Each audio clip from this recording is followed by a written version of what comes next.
Shalom. आज मैं आपके साथ बातों में सच्चाई, ट्रुथ इन वर्ड्स के विषय में बात करना चाहता हूँ। तीतुस उसका दूसरा अध्याय 7 और 8 पद में लिखा है, सब बातों में अपने आप को भले कामों का नमूना बना, तेरे उपदेश में सफाई, गंभीरता और ऐसी खराई पाई जाए कि कोई उसे बुरा ना कह सके, जिससे विरोधी हम पर कोई दोष लगाने का अवसर न पाकर लज्जित हों। ये पौलुस तीतुस को समझा रहा है कि तेरी बातों में सफाई, गंभीरता और खराई पाई जाए, जिससे कोई तुझे बुरा ना कहने पाए। और ये सिर्फ तीतुस के लिए नहीं है, ये हम सब के लिए है जो हम प्रभु यीशु मसीह पर विश्वास करते हैं। क्योंकि बाइबल कहती है, यीशु मसीह ने कहा, सत्य मैं हूं। यीशु मसीह सत्य है, तो हम जब उस पर विश्वास करते हैं तो हम फिर सच्चाई से जीवन बिताने की आवश्यकता है। हमारी बातों में सच्चाई होने की आवश्यकता है। हमारे हम जब विश्वास करते हैं यीशु मसीह सच्चा है, यीशु मसीह सत्य है, तो वो सत्य हमारे जीवन से, हमारी बातों से प्रकट होना चाहिए। अगर हमारी बातों में सच्चाई नहीं है, तो हम अपने आप को यीशु मसीह का विश्वासी नहीं कह सकते। इसलिए हम अपने आप को झूठ से बचाने की आवश्यकता है। प्रभु झूठों से घृणा करता है और हमें उस झूठ से अपने आप को बचाने की आवश्यकता है।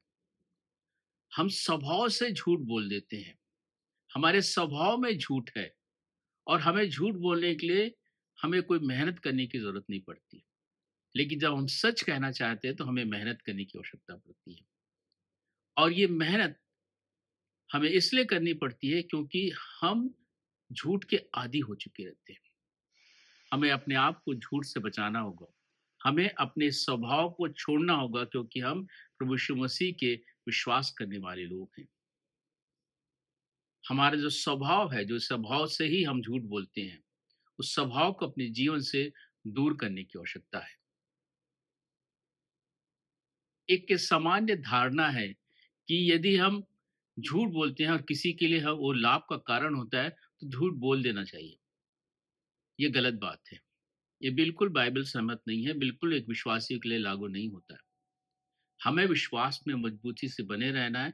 हर समय, हर परिस्थिति में हमें सिर्फ सच्चाई को बोलना है, सच्चाई की बात करना है, चाहे वो सच्चाई हमारे लिए हानि का कारण हो, चाहे उस सच्चाई की वजह से हमें हानि उठाना पड़े, लेकिन हमें सच्चाई की बात करना, हमें सच बात करना है। हमेशा हमारे जीवन से, हमारे बोलचाल से सत्य निकलना चाहिए। और कभी कभी ऐसा होता है कि हम आधा झूठ बोलते हैं, अगले व्यक्ति को हम थोड़ा भ्रम में डाल के रखते हैं। देखूंगा, कर लूंगा, हो जाएगा, ये जो बातें हैं जिसमें सच्चाई नजर नहीं आती, वो बात भी हमें नहीं करना है। हमें वही बात करना है जो सच हो।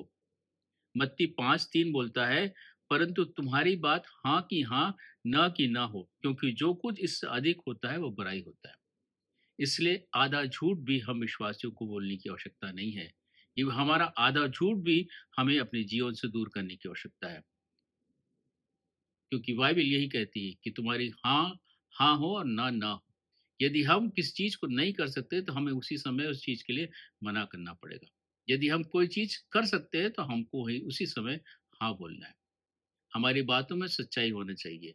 ये हमारे जीवन में एक खरापन को लेके आती है, ये हमारे जीवन में एक खराई को दिखाती है।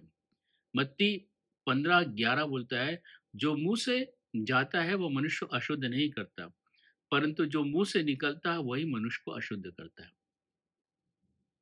मनुष्य को अशुद्ध जो हमारे मुंह से निकलता है, जो हमारे मुंह से जो हम बुरी बुरी बातें बोलते हैं, बुरे बुरे शब्द यूज करते हैं, वो हमें अशुद्ध करते हैं।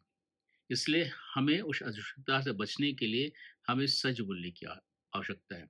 हम हर सेंटेंस में हमारा सच होना चाहिए। इफिसियों 4 अध्याय 29 पद कहता है, कोई गंदी बात तुम्हारे मुंह से ना निकले, पर आवश्यकता के अनुसार वही जो उन्नति के लिए उत्तम हो, ताकि उससे सुनने वालों पर अनुभव हो। कोई गंदी बात तुम्हारे मुंह से ना निकले, परंतु वही निकले जो सबके लिए उत्तम हो और सबके लाभ के लिए हो। इसलिए हमें अपने जीवन को देखने और परखने की आवश्यकता है कि हम क्या कह रहे हैं। हम जो बात कर रहे हैं वो उसमें सच्चाई है कि नहीं? हम जो बात कर रहे हैं वो झूठ पर आधारित तो नहीं है। हम जो बात कर रहे हैं वो कहीं आधा सच तो नहीं है, आधा झूठ तो नहीं है। क्योंकि हम जो विश्वासी हैं, हम सत्य के पीछे चलने वाले लोग हैं, तो हमारी बातों से वो सच्चाई दिखनी चाहिए। हमारी बातों में वो सच्चाई होनी चाहिए। तभी हम अपने जीवन से प्रभु को प्रसन्न कर सकते हैं।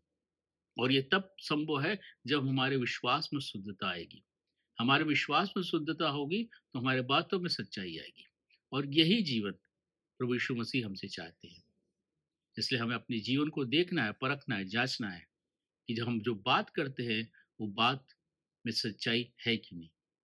अगर नहीं है तो हमें इसको अपने प्रैक्टिस में लाने की आवश्यकता है, ताकि हम उस खराई को प्राप्त कर सकें जिस खराई से परमेश्वर प्रसन्न होते हैं। परमेश्वर इन वचनों के द्वारा हम सबों को बताए कि आशीष दे।